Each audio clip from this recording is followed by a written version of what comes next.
John was the. Were you amazed at the amount of food that we eat? I'm fucking out losing here bedtime.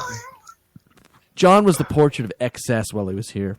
Amy, I went to town. We went to Busch Gardens, and oh my god, dude, they had like the ribs. Did you eat the ribs? Oh, the ribs and. It was Fat Boy Party Central. But now I'm on a super clean diet. I haven't been drinking that much. I'm hungry now. I know. I just ate a bunch of lasagna. Hey, John, you missed it. We took a little bit of a break, and I took a poo in a minute and 25 seconds. Yeah. So. What was that? What was that? I'm tripping. What's going on? I took a poo in a minute and 25 seconds. So what would you think? What do you think this... I'm going to give you I'm going to show you a photo, and you're going to tell me what this girl did. And don't be looking at the outline. What do you think she did? She shaved her head. She's got one hell of a forehead, doesn't she? She looks like... She looks like Vigo. She looks like Vigo from Ghostbusters 2. Can I have a guess? What she's got going on here? Sure. Is it an after-sex selfie? It's actually a pre-sex selfie, John. Oh, God, she's keen, isn't she? She's a stripper. That woman is a stripper. She must be working on my side of town. She actually, it's funny that you say that, but she's not. She's from Myrtle Beach, South Carolina. Carolyn Wright, this lovely lady, doesn't like condoms and lube. She loves condoms and lube. She went into Walmart to get some condoms and lube, and she didn't want to pay for it. She was good. She loved it so much that she was willing to bite off the finger of a Walmart employee and go to jail for it.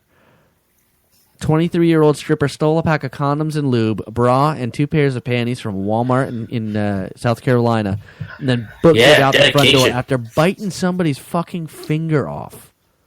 And of course, she runs outside, and Grandpa's driving the truck, and he won't go. There's people in front of him, and she keeps telling him, "Take off, take off!" And she grabs some woman's phone, punched her in the face, and then she's trying to flee the scene in a gold-colored minivan, and a 71-year-old man in the front seat when she's like, "Drive, drive!" And there was somebody in front of the thing blocking the way, and he wouldn't go. So, I mean, she had better days. I mean, look at this. Hey. She had better days, bro. Ho. She's kind of cute. She has a little... But can you imagine that? She bit off somebody's finger, whooped somebody's She's got a forehead I could park a plane on. That is one of those big ass things, those big old things where you can. I know. I used to look after kids like her. Oh, I thought one of them was called Mongo. Mongo. Oh wait, hold on a second. Here we go. That's where it gets trashy. That's where it gets trashy. Honestly, look at that. Therefore, it's like I a had fucking sex friend. with my daddy. Jesus. I had sex. Forget having to bite anybody. She could have headbutted look someone at and that knocked them picture. out. She looks Oh wait, that's Lady Gaga. Anyways. So the stripper bit somebody's fucking finger off. I tell you, people in like a porpoise. People do some fucked up shit. I'm Morpheus. Curious, where you at in the world today? We need to find out where Mr. I Morpheus is at. Did you hear about the guy that stole that money from Walmart? Oh yeah, the guy that dressed up as a Walmart employee and then went to the register.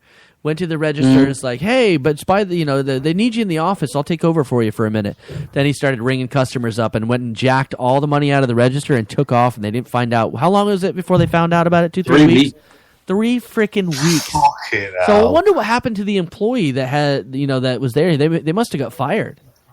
Oh yeah, I'm sure that they got fired for leaving their post. But it would be funnier if they're like, "Who was that guy? We have to fire him." Yeah. Did you hire him? I didn't hire him. Did you hire him? That's a bit much. I mean, those people that are like that's no. Do you know what that is? Confidence. Do you know what that is? It's confidence, bro. It's clever. It's clever, but it's confidence. You can't do that without a massive amount of confidence and shit. Like you got those people that walk right in. When I was younger, I was a bit of a kleptomaniac. I'm not gonna lie to you. I'm just gonna tell you right now. And do you remember the G.I. Joe stealth airplane? It was about 5 feet long. I walked into a tiny little store and I just picked it up and I walked right out with it. And I tell you, doing something stupid like that is all about confidence. I did apologize later to the air because I didn't want to feel bad about it.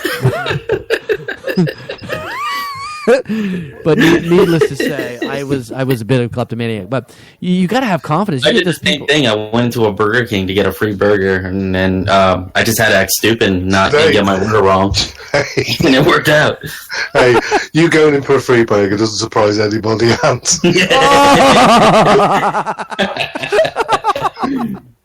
That's vicious. Sorry, man. Do you like big butts and you cannot lie? Does your milkshake become voice of the yard? Hey, There's an advert right there. There is an advert, and it's called John's Retirement Home. Come here for a good feel up. I'm swimming, mate. I'm swimming. Are you? How are the lights on the lawn? Oh, they're good. Good, they're just making good. sure. I'm getting hungry though as well because of talk of food. Because I've already had a sausage sandwich. John, his hobby has left the room. That son of a bitch. So this that sausage talk tonight. Yeah. So this guy in 2012 got a new cell phone, and it didn't transfer his old number. He didn't transfer his old number. Soon after he got the phone, he started getting backstage passes and raunchy bikini pics on his phone. And he was like, what the fuck? What the hell is going on? This guy, his life was turned into a living hell after Verizon gave him Sir Mix-a-Lot's old phone number. Sir Mix-a-Lot. John, do you know who that is? No idea. He sings that song, I like big butts and I cannot lie. My brothers and I can't deny. When a girl walks in with a nitty-bitty waist, no brown thing in your face, you get sprung. No? Buttermilk biscuits, here we go. Slap that fly, roll that down. No? What you waiting on, son? No? John, come on now. Yes. I want buttermilk biscuits for me today. So anyway, so the guy started getting all these crazy phone calls and people asking, they're sending him beats like, do you like this? Here's a mixtape. And then they started getting crazy phone calls in the middle of the night with girls talking shit. I mean, 2:30, 3 o'clock in the morning, and it just did not stop for years. You need to pay for your kids. Yeah, he'd get calls from a luxury car dealerships. Hey, you want to come take our Lamborghini for a spin or this and that? And he's like, yeah, I'd love to, but I'm just some broke-ass law student. So then his phone blew the fuck up on August 12th. He was at a softball tournament, and he was receiving photos of women giving kisses, texting, I love you, happy birthday, a picture of a big bottom whiskey pitcher, all kinds of crazy stuff. And, of course, people were calling him up saying, baby got back, every ounce of the lyrics from it, and he got hassled until he finally got rid of the number. All he wants is Chad Kroger's old number from Nickelback. That's what they say at the end of the article. Nobody ever calls in. Nobody ever calls Chad Kroger because he's a tool. So what would you do if you were stuck getting an old number from some celebrity and people keep calling you? What would you do? Depends. Do I get nudies with it too? Oh, he got a lot of nudies. Girl nudies? What if it was a guy like a Brad exactly? Like, what if you give me like Tila Tequila's old number? That would suck. Oh god, dude, it looks like a freaking. Then you get like pictures of blown up meat at the deli counter and stuff like that. That's disgusting. That is well disgusting. Whose roast beef sandwich is this? Oh, it's Tila Tequila's vagina. Let me see what I got here. I got a few other things to wrap around today, but I do want to talk a little bit about. I got a buddy who's doing this Nintendo video game, and if you can follow him on Facebook under the new 8-Bit Heroes. But Miguel, Nintendo's been gone since. It doesn't matter, dude. This guy is creating a documentary about the game's creation. The guy was 8 years old. Developed a Nintendo game and even sent it to Nintendo to try to get them to make it, and they wouldn't make it. His name is Joe Granato, and if you go to mysticsearches.com, you can check it all. It's got all the history of it. Everybody that's so is he going to make it and put it on a chip and in a cartridge and everything? Oh yeah, but the cartridge. So playing an old school Nintendo? Yes. But the crazy thing is, the cartridge he's putting it on is freaking sick. It's actually this really nicely designed and burned in wooden cartridge. And because it's going with the theme of the game, it looks badass. I'm going to put it up on the screen here. And it's going in an old school Nintendo, right? An old school Nintendo, but it's going to have a crossover capability. It's going to be a Nintendo disc with a USB 2.0 plug in the side of it, and it hooks to the computer for further play in the game. So it's so you don't actually play it on your old school system. No, you do. It's a multi-platform disc. That's Neat. how badass Okay. it's going to be. So let me look up. I've got him on here. What's If your? you can do that, imagine how many people could make their own Nintendo games again and start bringing those old school Nintendos back. People are actually doing that though. That's the thing. That's the cool thing about it. We'll look him up here, Joe Granado. Yes, Frogger. I want another Frogger. You probably can get a Frogger. All right, where's this damn thing? I'm gonna kick myself up. There it is. If you guys can see, that's what it looks like. That's going to be what. That's the. Okay, yeah, I did see you holding that. That's what that is? Yeah, that's a Nintendo disc. Isn't that badass? That's awesome. And it's all wood. I just remember the kind of wood it is. It's going to be this boro wood. I think that might be part of the game, but that's going to be available for pre-sale. I donated to his Kickstarter campaign, like $25, I think, and you get online version of the game. Blah blah blah blah blah. But he's going to be coming on the show soon and talking about the game. That's going to be a lot of fun because he'll go for it, man. He'll tell you all about it and his adventures in doing the game. And he even's got this documentary he's been working on called "You'll Never Walk Alone," all about Zelda fans and stuff like that. So he's a pretty awesome individual, really smart guy, hell of a filmmaker, and he's played in bands like the Toadies and the frickin' Misfits as backup. I love the Toadies. Yeah, he's done a lot of really badass stuff. So Rubberneck was a favorite album. Really, really, John's going for some crisps. Dear God, iMorpheus. Make sure you check out mysticsearches.com. And you can check out all about it. And you can just type in the new 8-bit heroes. Let me see here. 8.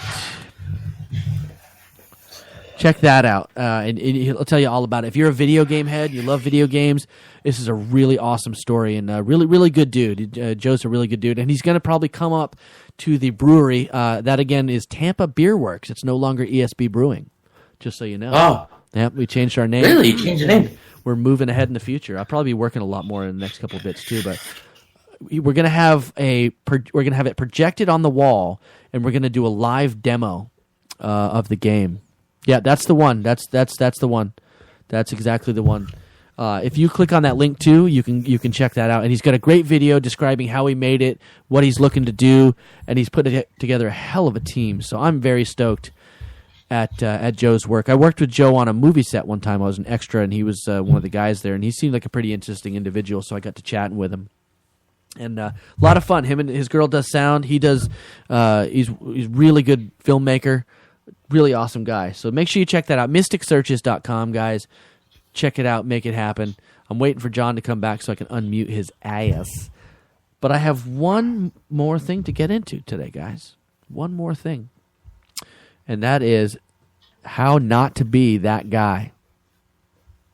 You know, you got a friend. What kind of guy? I don't know. It's like, you know how some dudes come off as creepy? They do shit that makes you feel like, you know what I mean? Like everybody has a boy that will talk to girls, and you're just like, dude, that's a little weird. You know what I mean? Or friends that have done something with girls that you're just like, yeah, you might want to kind of avoid that. But I've got this thing. It's an Ask Reddit, and it's for all the bros out there trying to make a good impression on women. This is from brobible.com. Do you ever go to Bro Bible? It's actually a pretty cool site, minus the fact that everything is like this bro and that bro. It's kind of a cheesy, douchey kind of feeling thing, but it's got some good articles in there. And speaking of bro, whoa, okay, it's coming in loud in my end. Have you seen that YouTube ad yet for the protein? For the protein? It's like an organic protein. Oh no! I think you were talking about that. Here, go ahead and throw that out. Yeah, it was. I guess it was called like Organic Valley or something like that. And the commercial is fucking hilarious. It's the only YouTube commercial that I actually, but it's like a infomercial about like trying to help these bros, and they're all working out and shit. And then they have like even testimonials where the people that know these bros are like blacked out, like in those investigation videos. He's like, I tried to tell him that those protein drinks weren't healthy. He just farted in his hand and then gave it to me in my face. Oh, That's rough. And then the dad was like, I tried to tell him maybe you